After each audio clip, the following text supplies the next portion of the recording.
Assalamualaikum warahmatullahi wabarakatuh. Perkenalkan, nama saya Muhammad Aji Sanusi. Saya dari Prodi Manajemen. Dalam tugas ujian akhir semester kali ini, mata kuliah sosial media, saya coba membahas kepemimpinan ala buku Berani Tidak Disukai dan buku Berani Bahagia. Kita lanjut ke topik pembahasannya. Yang pertama adalah latar belakang, kedua pengertian kepemimpinan, ketiga kepemimpinan menurut teori psikologi Adler, keempat pembahasan kepemimpinan yang didapat dari kedua buku tersebut.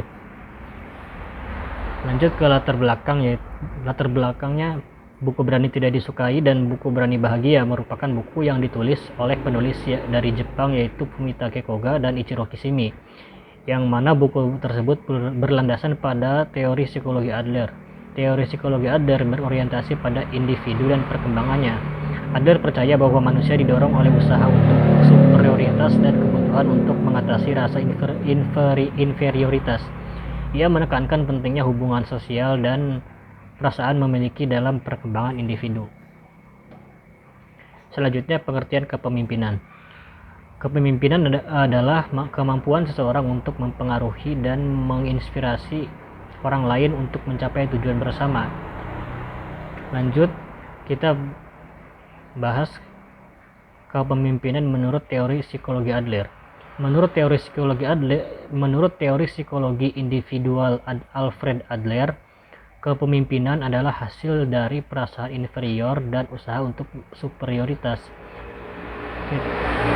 Perasaan inferior adalah perasaan tidak mampu atau tidak berharga. Perasaan ini dapat memotivasi individu untuk berusaha mencapai superioritas, yaitu perasaan mampu dan berharga. Usaha superioritas dapat diwujudkan dalam berbagai bentuk, termasuk kepemimpinan. Pemimpin yang efektif adalah mereka yang mampu mengarahkan perasaan inferior mereka ke dalam usaha yang bermanfaat bagi orang lain. Selanjutnya, pembahasan kepemimpinan yang didapat dari kedua buku tersebut. Pertama, ada konsep utama yang berkaitan dengan kepemimpinan dalam buku ini. Pertama, pemisahan tugas dan tanggung jawab.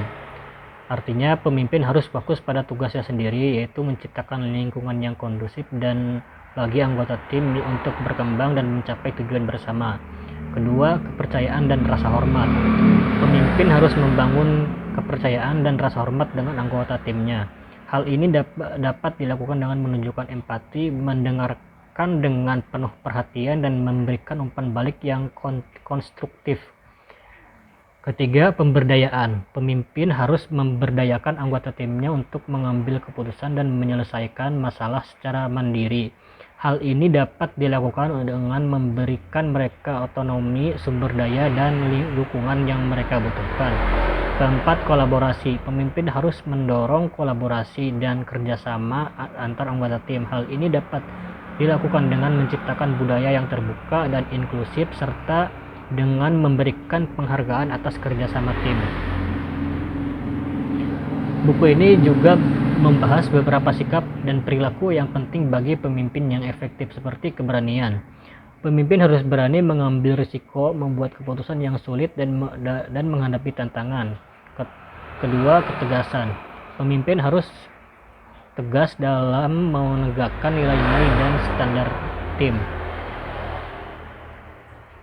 Selanjutnya, keadilan. Pemimpin harus adil dalam memperlakukan semua anggota tim. Dan terakhir, kerendahan hati. Pemimpin harus rendah hati dan mau belajar dari orang lain. Secara keseluruhan, buku Berani Tidak Disukai dan buku Berani Bahagia menawarkan wawasan yang berharga tentang kepemimpinan yang efektif. Buku ini menekankan pentingnya menciptakan lingkungan yang kondusif bagi anggota tim untuk berkembang, membangun kepercayaan dan rasa hormat, memberdayakan anggota tim, mendorong kolaborasi, dan menunjukkan sikap dan perilaku yang penting bagi pemimpin yang efektif. Demikian